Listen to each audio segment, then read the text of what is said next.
ঠাইখিনি চিনি পাইছেই নিশ্চয় হয় এয়া যোৰাবাট উৰণীয়া খেলো কাষত এয়া গণেশ বাবাৰ মন্দিৰ গুৱাহাটীৰ পৰা সোণাপুৰ দিশেৰে অহা প্ৰায় 60-70% গাড়ী এই স্থানত ৰয় আৰু মন্দিৰলৈ এটা অৰিহণা নদলিওৱাকৈ এই স্থান পাৰ নহয়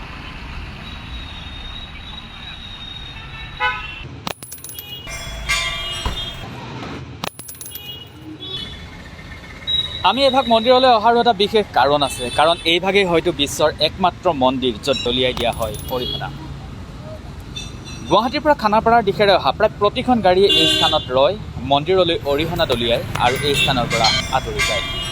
এতিয়ালৈকে মই যিমানখিনি ধৰ্মীয় অনুষ্ঠান দেখিছোঁ প্ৰায় প্ৰতিভাগ ধৰ্মীয় অনুষ্ঠানতে অৰিহণাটো অতি শ্ৰদ্ধা সহকাৰে আগবঢ়োৱা দেখি আহিছোঁ তেনেহ'লে এইভাগ মন্দিৰ পৃথক কিয় ইয়াৰ আঁৰতো আছে নেকি কিবা ৰহস্য কিবা ইতিহাস অথবা আপুনি মই নজনা কিবা সাধুকথা আহক প্ৰথমে সেই কথা জানিবলৈ চেষ্টা কৰোঁ অৰিহণাটো দলিয়াটোতো সেইটো অত্যন্ত বেয়া কথা কাৰণ অৰিহণাটো যদি তেখেতৰ শ্ৰদ্ধাভক্তি যদি থাকে তেতিয়াহ'লে ভিতৰলৈ আহে ভিতৰলৈ আহি পেলাই ভিতৰলৈ দিয়াটো খুবেই ভাল কথা বা সুন্দৰভাৱে আহি পেলাই তাৰ ওপৰতে দি যাওক ধুনীয়াকৈ সুন্দৰভাৱে আহি পেলাই ওপৰত দি যাওক কিন্তু কিছুমানৰ আৰু সময় অভাৱৰ কাৰণে নাই কিহৰ কাৰণে তেখেতক আহি পেলাই ওপৰত দলিয়াই থৈ পেলাই গুচি যায় ভিতৰ ওপৰৰ পৰা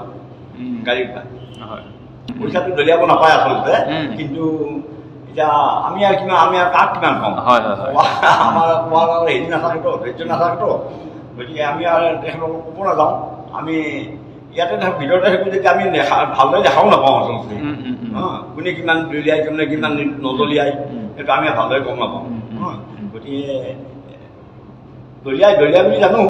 তাৰ বিস্কুট নাথাকা অৱস্থাত যেতিয়া ৰাস্তাটো ওচৰতে আছিলতো যিটো ৰাস্তা আহি আছে আপোনালোকে এতিয়া বৰ্তমান সেই ৰাস্তাটো ওচৰত আছিল তেতিয়া সেই ৰাস্তাটোৰ পৰা আষ্টিকে গাড়ীখনৰ পৰা আষ্টিকেও দলিয়াই থৈ যায় কিন্তু তেখেতসকলে আমাৰ হেৰি নাই মানে নাই সময় নাই তাৰমানে সময় নোৱাৰ তাৰমানে পৰম্পৰাটো সময় নোহোৱাৰ কাৰণেই হৈ গ'লগৈ আৰু ইয়াৰে পৰা স্পষ্ট হ'ল যে এই মন্দিৰ ভাগলৈ অৰিহণা দলিওৱাৰ পূৰ্বৰে পৰা কোনো পৰম্পৰা বা নিয়ম নাছিল হয়তো পোনপ্ৰথমে কোনোবা এজন এলেহুৱা বা টকাৰে অহংকাৰী ব্যক্তিৰে মন্দিৰলৈ অহাৰ এলাহত ৰাস্তাৰ পৰা মুদ্ৰা দলিয়ালে আৰু তেওঁ পাছত অহা 2-এখন গাড়ীও চাগে তাক অনুসৰণ কৰিলে আৰু লাহে লাহে এই কামটোৱে এটা নিয়মত পৰিণত হ'ল ভগৱানক অপমান কৰাৰ নিয়ম কোনোবাই যদি আমাক কিবা এটা বস্তু দলিয়াই দিয়ে তেনেহ'লে আমি অপমান বোধ কৰোঁ তেনেহ'লে ভগৱানৰ ক্ষেত্ৰত সেই কাম কিয় কৰোঁ ভগৱানটো কোনো আশীৰ্বাদ বেচা বেপাৰী নহয় যে আপুনি তাৰ পৰা এটা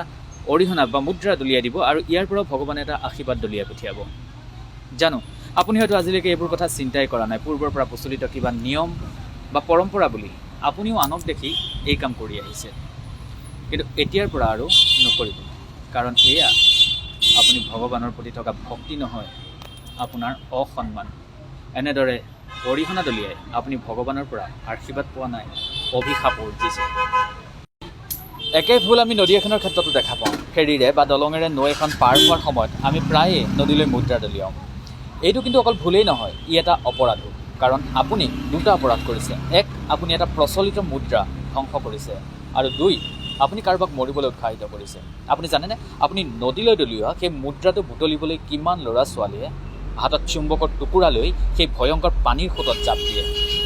শৰাইঘাট দলঙেৰে নিতৌ পাৰ হৈ যায় বহু যান বাহন সমান্তৰালভাৱে পাৰ হয় কেইবাখনো ৰেল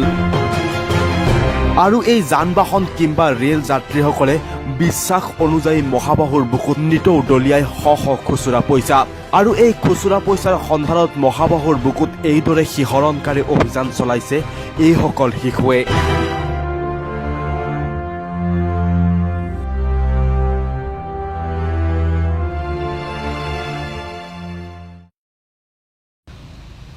এতিয়া মূল কথালৈ আহোঁ অমূল্য অসমে কেৱল সমস্যা এটা উপস্থাপন কৰাই নহয় যথাসম্ভৱ তাক সমাধানৰ কথাও ভাবে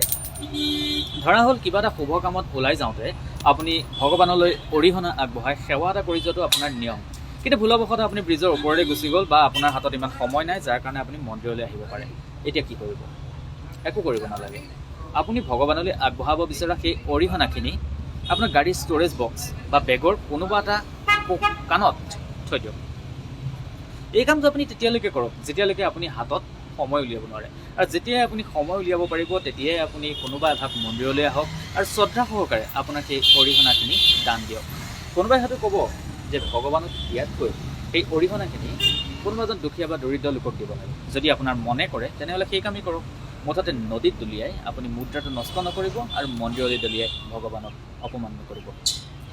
আজিৰ এই ব্যস্ততাময় দিনত সকলোৱে নিজক লৈ ব্যস্ত। আনৰ বাবে বা সমাজৰ কাৰণে চিন্তা কৰিবলৈ মানুহৰ হাতত সময় বহুত কম। আপোনাক ধন্যবাদ ইমানখিনি সময় দি আপোনাৰ সেই ব্যস্ততাময় ৰুটিনখনৰ পৰা এইকণ সময় উলিয়াই আপুনি যে আমাৰ ভিডিঅ'টো চালে। ইয়ে প্ৰমাণ কৰিলে যে অমূল্য অসম অকলশৰীয়া নহয়, আপুনিও আছে আমাৰ লগত। বিষয়টো যদি যুক্তিসংগত যেন লাগিছে তেনেহ'লে আপোনাৰ বন্ধুবৰ্গৰ মাজতো শ্বেয়াৰ কৰক। এনেধৰণৰ ভিডিঅ'সমূহ পাই থাকিবৰ বাবে আপোনালোকে আমাৰ ফেচবুক পেজ অমূল্য অসমক লাইক কৰক, ফ'ল' কৰক। শেষত এটাই জনাম, এইসমূহ হৈছে আমি মানুহে বন্ধা নিয়ম, আৰু মানুহে বন্ধা নিয়মসমূহ আমি মানুহেই ভাঙিব লাগিব।